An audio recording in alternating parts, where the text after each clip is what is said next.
You guys thought I forgot about the Fargo. Nope, not at all. I didn't forget about the Fargo, and we got a pile of work done on it too. Oh, I'm so excited. Oh, she looks so good. Here we go.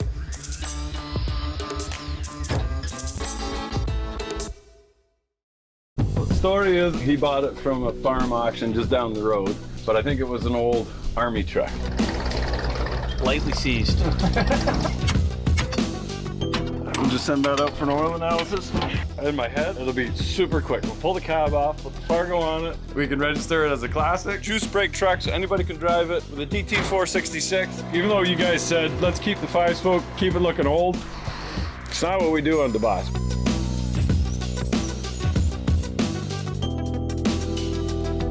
It was just supposed to be easy. Oh, little turn left.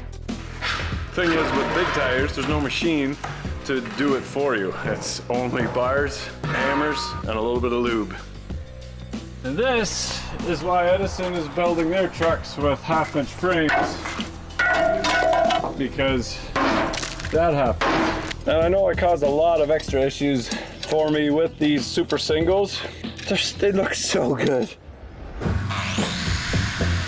So we bought 14-inch used Alcoas from a guy named Kyle in Scotland, Ontario, and realized that he polishes rims as well. So after buying the two 14-inch wide ones for the rear, we finally sourced the front ones with the offset that we needed to be able to turn. Unfortunately, they didn't come polished. They had this weird finish on them. So we brought those to Kyle as well, because man, does he ever do a good job.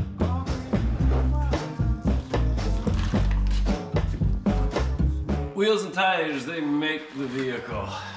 I have a crappy, rusty, old Fargo truck. We throw some big ass rims and tires on it, and man. Took a lot to get these actually. Yeah, so pretty. Just stay true to what's right for you. No matter who or know what we'll ever say. Find a way and try to stay. Okay, so we ordered that rim, no word of a lie, the exact same time we ordered that rim, but the second I realized the offset I needed for the front, we ordered these two rims. It's been almost 3 months, I think, that now the rim is finally in. Then we had to get it polished, then we had to put clear coat on it. So I'm ready to mount. I don't have those two tires yet for the back ones, but I'm gonna mount this one anyway, and then put these two tires on the Fargo in the morning. Having all the options over the many months and making sure we have exactly what we want pays. It just, if you need it right away, it just costs a lot more money. So we'll mount this one and call her good.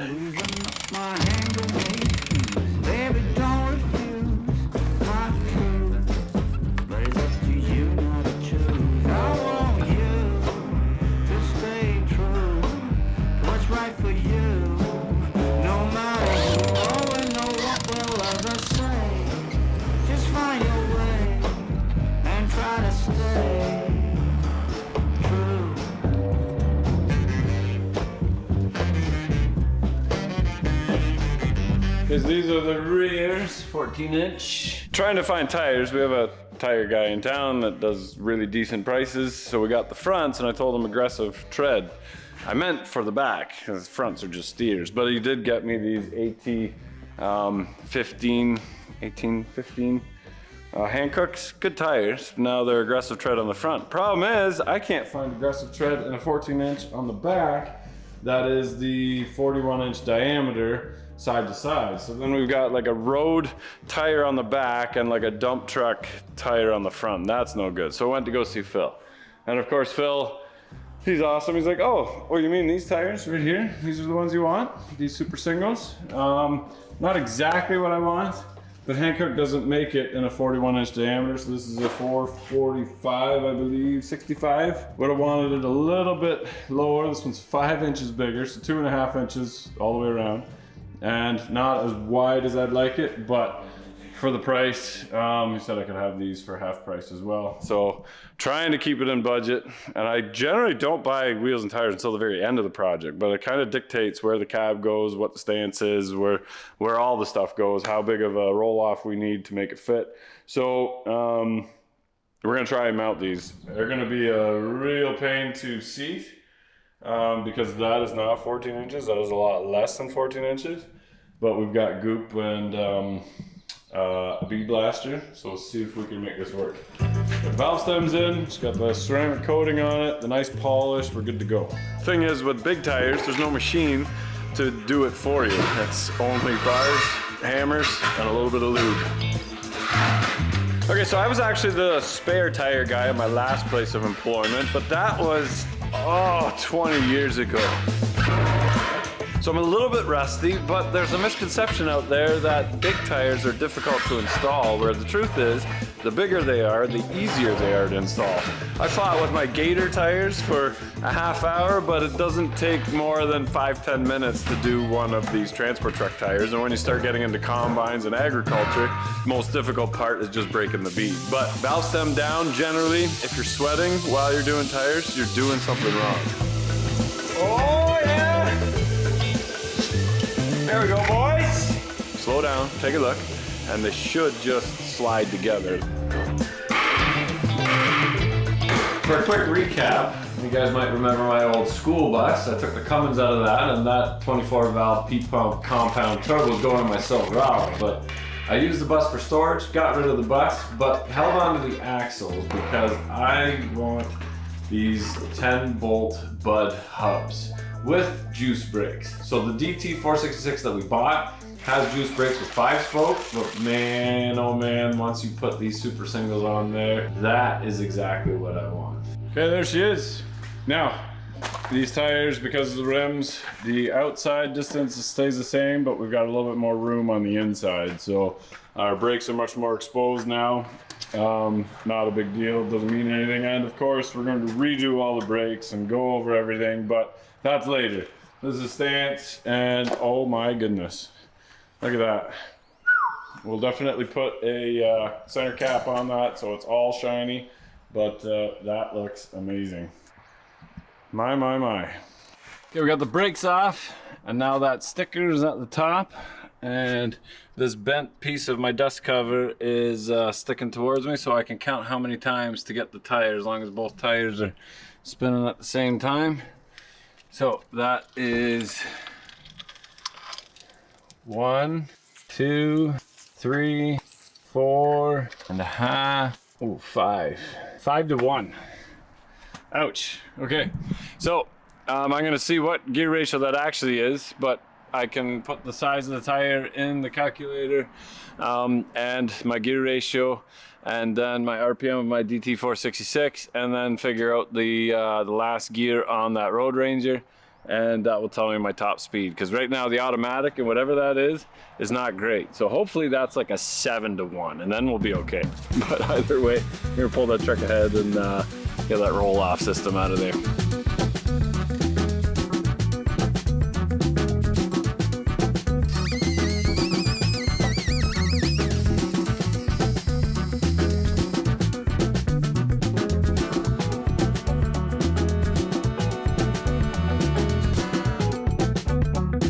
You know what? I already like the look of it without that stupid roll off in there. Oh, so ugly. I got myself a brand new flat bar. Frame's not jacked too bad. So we'll call that a double frame success. Good enough. Don't look too close. Don't look too close. But now, this is longer than 20 feet. And I want to fit the 20-foot roll-off on there, but I'm not going to cut anything until I have the roll-off in the driveway. But at the same time, I had the co-op student who's not here anymore, went back to school to get educated. Took most of the bolts out already, so it's just a matter of picking up the frame, taking the rest of the bolts out, lifting up on it, and pulling it backwards onto the frame in a different spot. So looking at the axle, this is not like the front axle. The hub here gets bolted on. I don't know if you can see it because of the light, but anyway, the hub gets bolted to that axle. So I think the first thing that we should do is lift this up, drop the drive shaft, spin around, see what gear ratio is in this, because I could just take these hubs and tires off, take all those bolts out, unbolt that hub, unbolt that hub, put that hub on this axle, roll this axle forward, and then put those super singles on here. Anyway, regardless, we'll take the drive shaft off. It's just a quick afternoon thing. I'm not gonna spend too much time here. I'm not gonna, you know, get carried away. What size is that? Is that a 9? Why would it be a 9? 3/8. Working on too much metric stuff lately. I just write imperial right off. Doesn't exist anymore. Who use? Oh yeah, old stuff. Old stuff still uses imperial. Come on, I can do it. I can do it. There it is. I got it.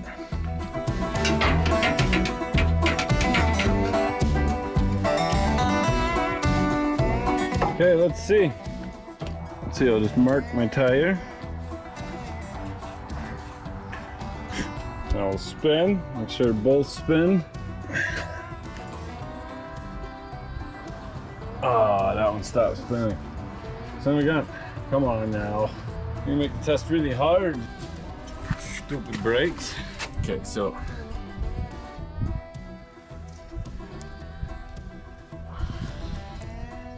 One, 2, 3, 4, just under 5. So the exact same gear ratio. So then what? What's easier? Moving the whole axle? Probably, eh? I'm gonna move those brakes over anyway. Yeah, probably the whole axle. Okay, see if those things unbolt. Okay, so it's the next day and it's a beautiful day. And I got to look at this with some fresh eyes. And I realized that this second frame being jacked like this, I don't know if that's factory or not. The holes kind of look factory, but there's holes drilled. Yeah, I don't know. All these holes line up. Most of these holes line up. That doesn't with that. So apparently not, because I got a hole. These holes don't line up. So that's why this frame doesn't quite fit, because see how the gap is? This is off the original Fargo, and it's no problem. I can bolt that together and it'll stretch it and it's fine. But it's because this frame is that 1/8 of an inch or whatever that is thicker. But it's not a C, it's just an L. It goes around. Now, these brackets are meant to fit on this frame, which is why the frame stops here. Now, the holes that work are if I move this up to have the rear shackle on this one and the front one on these. There's no other ones that line up anywhere farther on it. So I'm very particular about my looks. It's got to look right, and this just looks goofy. The tire's way at the back, and then like it doesn't even make it into the frame, and then we've got a cab way at the front. So it'll help with the axle right here, but if I feel like I need to move it another foot forward, then I'm going to drill all new holes. That's just the way I am. But if this is just a little add-on anyway, and it's jacked a little bit, it's got a little bit of rust in between, why not take it off and just replace it? Because this was just supposed to be a simple build and not spend too much time on it. I'm just going to redo everything. Because the frame stops right behind the front mount there. So the front mount was right on. And I could basically just go to town and either get another C, double frame this old girl, and she'll be 10 times stronger. Now that means that this bracket here is going to be over that 1/8 of an inch or whatever it is, but we can move the spring over on the axle. We're not going to hit anything. We're not going to hit the brake or anything. So I think we measured the pins and they were actually off a little bit. So we'll take a look. So regardless, I'm going to continue and replace this back axle, see exactly where my pins line up to go into the plates to keep it centered. We'll measure that, and then I'm not sure whether we'll just cut this frame here so that we've got the factory mount for now, or add another plate behind here, another distance. I've got some plate. It wouldn't take too long to drill a couple holes in there just so that I can finish the springs on the axle right off the bat, but I don't know. Regardless, we'll pull this axle off and then go from there. Those U-bolts are being kind of a pain, and then I knocked the bracket down a little bit on the other one, and let me grab one of those for you. They're not the same size in the bracket that they are in the rest of the bolt. Look at that. Welcome to Canada. That's not great. So we'll get all new ones. No worries. The bracket's stuck in there, but we got to grab the appropriate tool for this job. So I could use torches, but this makes me feel more manly.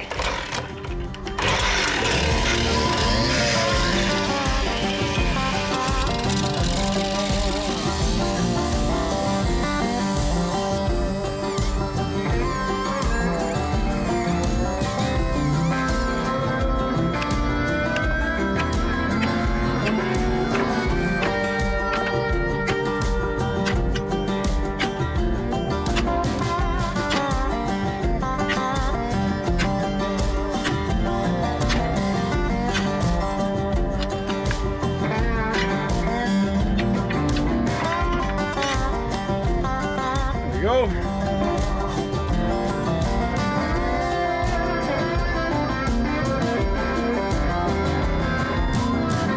And this is why Edison is building their trucks with half-inch frames rather than a double frame, because that happens.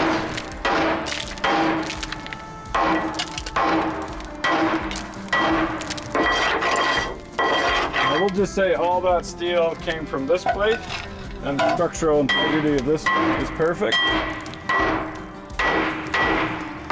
So yeah, we'll be replacing that frame. But for now, I'm going to roll the axle ahead.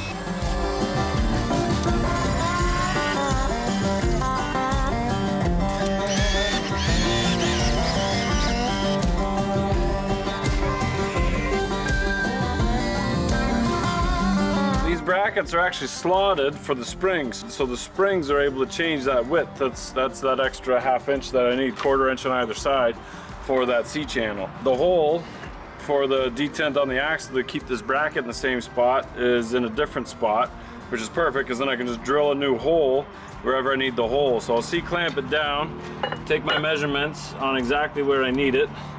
I've got some new clamps from Princess Auto, see if they're worth no more turning around. Ooh, that's nice. So put it roughly where I think it needs to be. We can measure from the hub out. I need 44 instead of 43.5.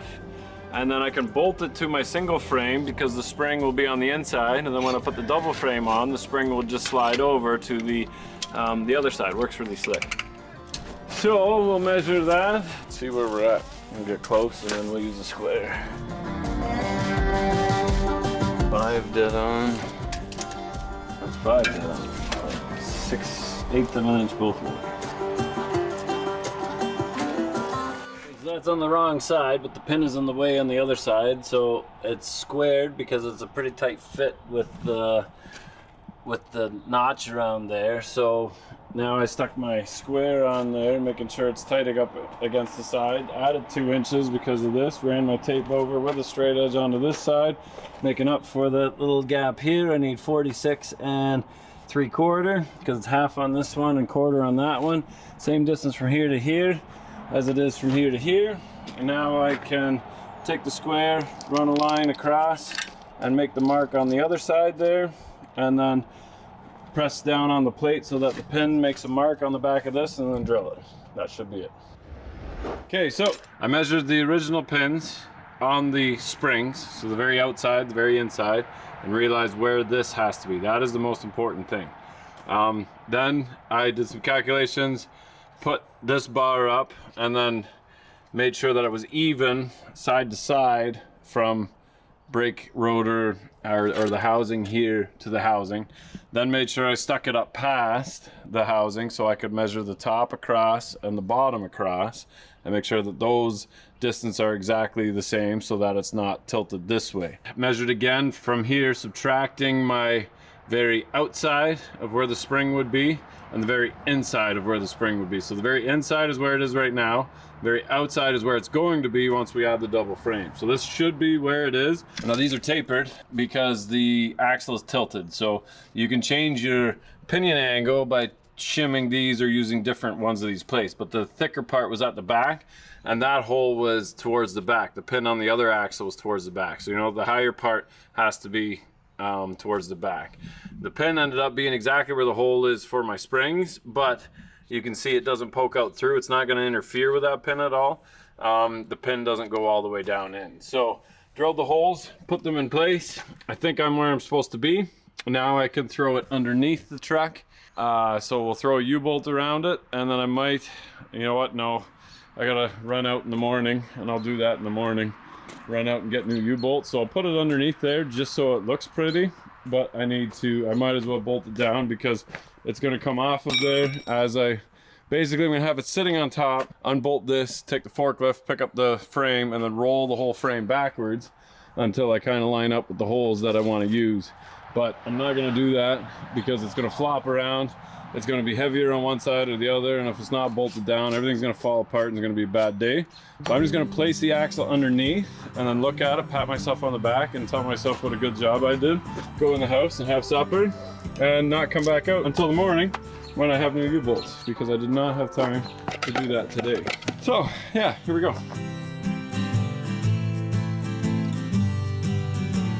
Okay, so that completes the look for today.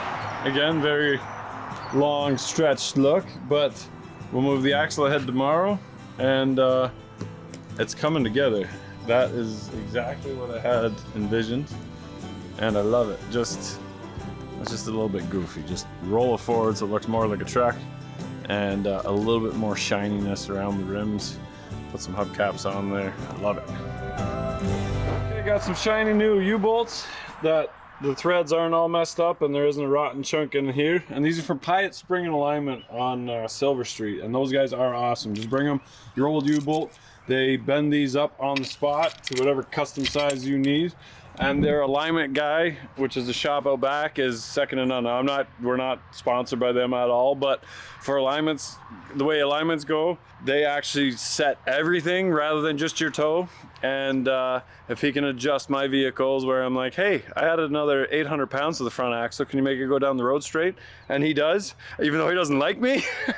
Go there for your alignments, and we'll be sending this there afterwards. We still have to send the cab over there, which is a good reminder. But anyway, you can throw these U-bolts on it. That way the axle will be attached to the springs, and then I'll take the rest of the bolts out and slide her ahead. Now these get torqued to 475 foot-pounds. But because we are moving these springs over a 1/4 inch both ways, I'm just going to snug them up, and that will be good enough. I'm trying to see what fits, what looks good, what I need to adjust, because I think the front axle is going to have to go up 1 inch or 2 because these tires are too big. And I know I caused a lot of extra issues for me with these super singles, but they look so good. It's like that girl that you had a crush on. She's conceited, selfish, narcissistic. Your friends don't really like her, but she's so good looking. It's just worth it. Even if it's just for a little while.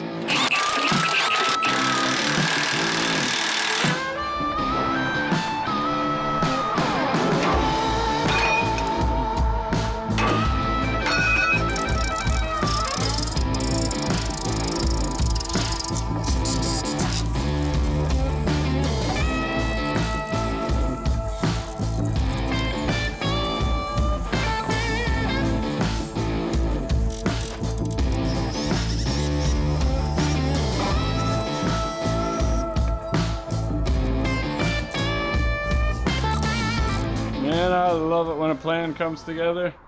That one's so nice and smooth, as long as you got it kind of planned out ahead of time. Chock the wheels, make sure the bolts are in. I only got a couple bolts tight in here because I'm sure we'll change again, but actually I'm really happy with that stance. I really like that axle's not too far forward or too far back. Once we add the exhaust, which is going to be about 7 inches, and then the space in between that, almost a foot by the time we're all said and done.